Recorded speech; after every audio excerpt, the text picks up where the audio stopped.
पुछे जी मूंखे ख़बर न हुई, मूंखे बोले जो मौक़ो मिलंदो, इन लाइ करे मूंखे इन क़ाबिल सम्झिया त उलमा किराम जी आभारी आहियां। ख़ासि करे ने अॼु जेको संगठन जी ॻाल्हि आहे, त संगठन मथे पंहिंजे ते हिकिड़ी मुंहिंजो इहा आंखे ख़ासि भलामण आहे, इहा छाप न थियणी खपे जे पाण आवेदन पत्र ॾिने वारा आहियूं। हज़ारूं आवेदन पत्र अभेराईअ ते चढ़ी विया, पाण व्यक्तिगत कमु सुधारियूं।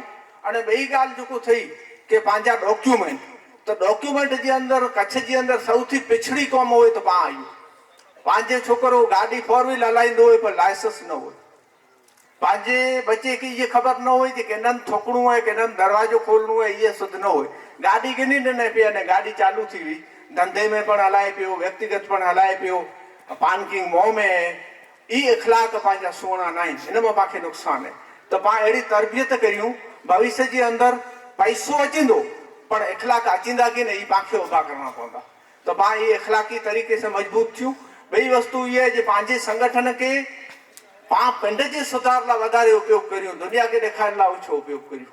पाण पिंड केतिरो सुधरी सघूं था, पाण पिंड केतिरो बहितर इंसान थी सघूं था, इहा कोशिशि करे जीए। ॿई वस्तु आहे कि दुनिया जे अंदरि पाण रहूं था त नंढा वॾा बनाव बने था, त बनाव मथे रिएक्शन जेको तोको ॾे त पाण बदनाम थियूं। रिएक्शन केरु ॾे न कॾहिं ॾे, ई लिखी हुअणु खपे। पाण मथे कोई पण वस्तु थिए त इन ॻाल्हि जो रिएक्शन तात्कालिक न ॾियणो खपे। तात्कालिक रिएक्शन जो कमु फिटाइनि था। एतिरे इन में ज़िमेदार न की थिए, केरु माण्हू पुछंदो, कोला पुछंदो, केतिरी तहक़ीक़, केतिरे अभ्यास खां पुठियां पुछंदो, पाण बनाव बनियो ऐं जल्दबाज़ीअ में पाण तयारु थी वञूं।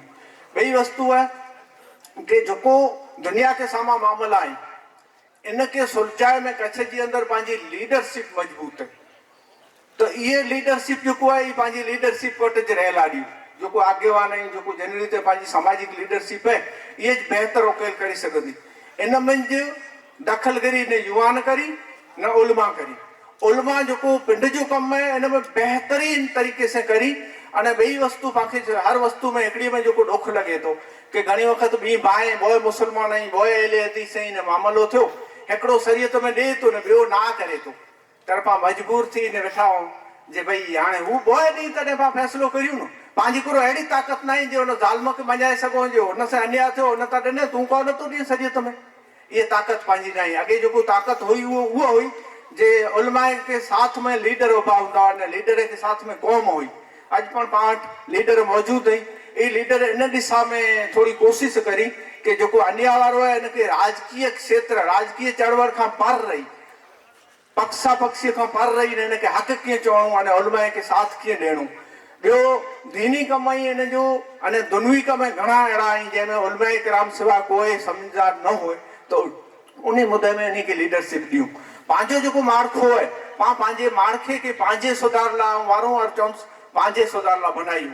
ॿई जेको ॻाल्हि आहे त सरकार जूं कई योजनाऊं आहिनि, त पाण आरोग्य जो मुद्दो दाख़िला तरीक़े आहे, त पाणखे दिलि में रहम अची वञे, फलाणो माण्हू ज़कात लाइ के तात्कालिक पैसा भेरा कया, लख रुपया ख़र्चा, पर पाण ई न ॾियारे कि ही लख रुपया पंहिंजा बची सघिया ते ॿिए कंहिं मुदे में विझी सघिया हुआसीं। हिनखे पाण आयुष्मान कार्ड जो लाभ ॾेई रहियूं, जनरल हॉस्पिटल में खणी वञूं।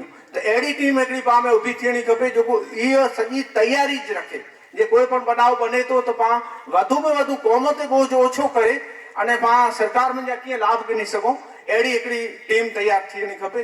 अॼु जे हिन जलसे पुठियां अहिड़ियूं 4-6 टीमूं तयारु थियणियूं खपे, जेको एजुकेशन ते केरु कमु कंदो, हेल्थ ते केरु कंदो, किन तरीक़े सां कंदो। अने बाक़ी रही ॻाल्हि अज्ञानता जी, क़ाइदनि जी जानकारी जी, त नेरो हिकिड़ी वस्तु आहे जे दीवार खां परियां कोई वस्तु पई आहे त इहा अखि नथी ॾिसी सघे, पर नक खे ख़बर पए थी हिन बदबू सां। त पाण नक खे अखि बनाए जी कोशिशि कीन कंदासीं। अखि खे अखि जे कम लाइ, नक खे नक जे कम लाइ, हथ खे हथ जे कम लाइ जागरूक करियूं।